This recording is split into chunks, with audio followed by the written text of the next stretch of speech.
Hey guys, it's PhoneArena. Today we're doing a side-by-side video comparison between the Samsung Fascinate and also the Samsung Continuum.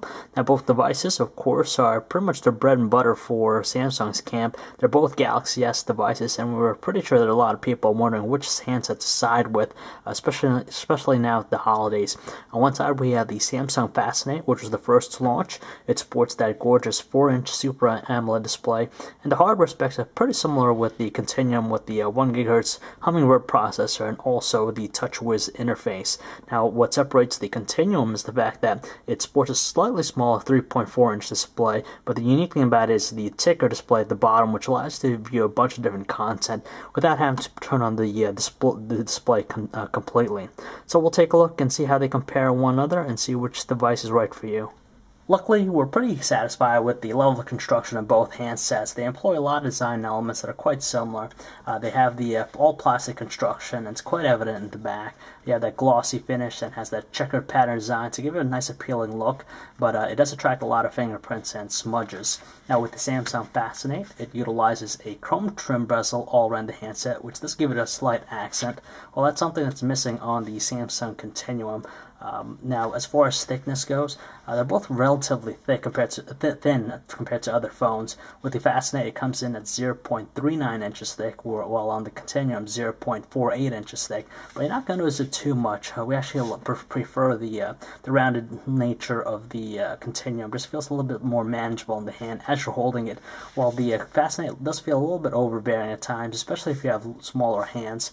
But in any event, depending on your taste, both handsets are pretty nice in terms of design. Naturally, one of the more alluring things about these two handsets are their Super AMOLED displays. With the Fascinate, it comes in at 4 inches, while on the Samsung Continuum, it has a 3.4-inch main display. Now, they offer plenty of nice-looking colors, very vibrant, rich, and pretty detailed too, and they offer exceptional viewing angles. So just about anywhere you look at it, you're still going to be able to see what's on screen. While in outdoor conditions, you'll still need to use, shade it from the sun, but it's still quite manageable. Now, the Fascinate has the WVGA resolution, 480 by 800 pixels at the 4-inch display, versus the same WVGA resolution of the Continuum, but it comes in at 3.4 inches. So as far as pixel density goes, the Samsung Continuum has it slightly, but still, even the smallest of text on both handsets, they're more than acceptable to make out, very detailed, and have a really good sharpness to it. So we're pretty happy by the level of output, but there's just a distinctive look with the Continuum just because it has better pixel density. Now, as far as a response to this, they're both great. We didn't have any issues as far as moving about the platform, and it's quite responsive to the touch. Now, what separates the Continuum is the fact that it has a smaller display for the ticker, which displays a bunch of different neat-looking content. Now, it measures in at 1.8 inches and has a resolution of 480 by 96 pixels. So it does offer a bunch of different content from text messages, social networking statuses, and even RSS feeds, the time, date, and also the weather information. So it does come in handy at times. Both handsets still rely on capacitive buttons directly beneath their displays, but with the Fascinate, it's quite evident that you can make it out even when the display is turned off, while on the Continuum, it's completely dark, and you really lose visibility as to where they are. You gotta turn it on, and it's not as bright, so it's a little bit harder to make out. And on top of that, we did sometimes accidentally press the ticker display instead of the capacitive buttons that we want, but it's not much of an issue with the Fascinate. Located on the left sides of both phones are the volume rockers, and they offer a pretty good tactile response when you press them down, but we actually prefer the separated buttons of the Continuum just because it makes it easier to feel out with your fingers. As far as the micro USB ports, with the Continuum, it's located on the left side, which feels a little bit more natural versus the awkward placement on the top of the Fascinate, but we do like the fact that the Fascinate has that latch to protect it from any dirt or debris. The 3.5mm headset jacks are located on the top edges of both phones, so it's in a convenient spot. We also like the convenient location of the dedicated power button on the Samsung Continuum. It just feels a little bit more natural versus the side one on the Fascinate. Now between the two, the Fascinate is recessed, so it's a little bit difficult to make out with the finger, while on the Continuum it's raised and has a better response when you press down on it. And another reason why we like the design of the Continuum is the fact that it offers a dedicated 2-level shutter key to get instant access to taking photos, something that's missing with the Fascinate. Additionally, the Continuum has a easy-to-access micro SD card slot on the right-hand side, where you have to remove the back cover on the Fascinate to get access to it. Now, on the backs, you have simply the 5-megapixel autofocus cameras with the single LED flash. You have also the notches for the speakerphone. As far as the platform experience is concerned, they're going to be quite similar to one another. Right now, they're running Android 2.1 with the TouchWiz interface running on top of it. So some people will like it, some people may not. But the 1 GHz Hummingbird processor makes navigating about the platform very quick, smooth. As you can tell, it's very responsive, and we do like the general speed it exhibits. The main menu is laid out in similar fashion. The grid-like formation with the finger-friendly size icons, and there's just a lot of personalization with various home screens, with the live wallpapers, and just a lot of different stuff you can do with it. Now, with the Samsung Fascinate, there are some additional widgets that are not found on the Continuum. For example, the feed and updates widgets is missing on the Continuum. But aside from that, there's nothing really too much of a difference between the two. Since both handsets are running the TouchWiz 3.0 customized interface, it's going to be very driven as far as social networking is concerned. Now, with the Samsung Fascinate, it offers the Feeds and Updates widget directly on the home screen, which aggregates a bunch of different content from Facebook and even Twitter all into one centralized place.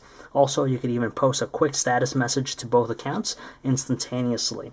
Now, with the Samsung Continuum, it's a little bit different. You could just run dedicated apps, or if you click the ticker display, it's going to show you all your feeds as far as social networking, RSS, and even events, and also aggregates it all in one simple place. Now, the neat thing about the Continuum is the fact that if you get a message on Facebook, or you're mentioned in a tweet in Twitter, it's going to automatically display at the bottom, and it's going to pop up even if the handset's completely powered off. Thanks to the swipe keyboard offered by both handsets, the messaging experience is pretty good, actually. So if you're used to this unusual way of inputting text, it's pretty quick and very responsive. Now, as far as just general typing, the keyboards both handsets are very responsive to the touch. But with the Fascinate, seeing that it has the larger display, when you switch it to landscape, and especially if you use the stock Android keyboard, it makes it a little bit easier just because it has a little bit more space for your fingers. The music players are relatively the same, except for the fact that on the Fascinate you have this CD cover flow-like look to it when you tilt it to landscape, and that's something that's missing on the Continuum. But when you play a song, it'll display the usual set of information, the album cover, track information, even on-screen controls. But with the Samsung Continuum, when you exit out of the main display, it'll show up in the ticker area, the on-screen controls, so you have quick access at any given time while a song is playing. As far as audio quality, they're both very strong, vibrant, rich sounding, and there isn't really too much of a difference between both of them. Naturally, the bigger is better when you're doing any type of videos, and it's quite evident here with the Samsung Fascinate with its 4-inch Super AMOLED display. It just makes it a little bit easier to watch videos. It's still pretty decent on the Continuum. Both handsets are playing a video. They're encoded in MPEG-4, 1280 by 720 resolution. As you can tell, it's running very smooth, no evidence of any lag or slowdown, but it just seems a little bit more easier to see with the Samsung Fascinate versus the Continuum. You're going to love taking videos on either handset just because they offer 720p video recording. So it has plenty of details, but the thing we like about both handsets is that they deliver with a 30 frames per second capture rate, so the visuals are pretty smooth looking. And as you can tell here in this samples that we took on both handsets, it's pretty magnificent and probably one of the better handsets on Verizon's lineup, so you won't have any problem as far as taking high definition videos. This time I'm just going to show you quickly the level of output the Super AMOLED displays on both handsets are able to exhibit. On the left you have the Fascinate, on the right you have the Continuum. As you can tell, color production seems to be very rich, saturated looking. I'm just going to show you some more samples just to show you the kind of quality you're going to expect out of both handsets. And if we go here, so a little bit more colors, as you can tell, they're very vivid, bright, they stand out a lot versus some other handsets, and we're overall pleased with the level of production by the Super AMOLED displays on both these devices. Call quality is above average on both devices, as voices on both ends were distinct and clear with no evidence of any background noise or interference. But what separates the two is the fact that the Continuum's speakerphone, if you look in the back, it has two rear speakers, so it's able to emit stronger tones than what's offered by the single speaker on the Fascinate. But still, when we set it to its highest volume setting, there is a tendency to have a little bit of distortion, but bring down a couple notches will make the experience a little bit more tolerable. Without question, the signal strength on the Samsung Continuum is a little bit better than what's offered on the Fascinate, based on our experience. Even right now, as you could tell, there's 3 bars on the Continuum versus the 2 on the Fascinate. But regardless of that, we didn't experience any drop calls with either handsets in high coverage areas. We managed to get 7 hours of continuous talk time before requiring a recharge on both handsets, so they offer a high level of output as far as battery life is concerned. In terms of daily usage, both handsets will deliver with at least a solid day's worth of normal usage, and it's pretty much up there in terms of general smartphones. So when both handsets are priced at $200, anyone that's shopping around for a Verizon smartphone is probably going to look at these two. But in our own personal experience, we actually recommend choosing the Samsung Continuum just because of the alluring feature that the ticker display has to offer, such as being able to view a variety of content and even displaying stuff like the on-screen controls for your music player without having to launch the actual applications. On top of that, it radiates all the rich features offered on the Samsung Fascinate, except for the exception that it doesn't have as large of a screen. So if you're into watching videos, then definitely the Fascinate probably a little bit more conducive to your needs.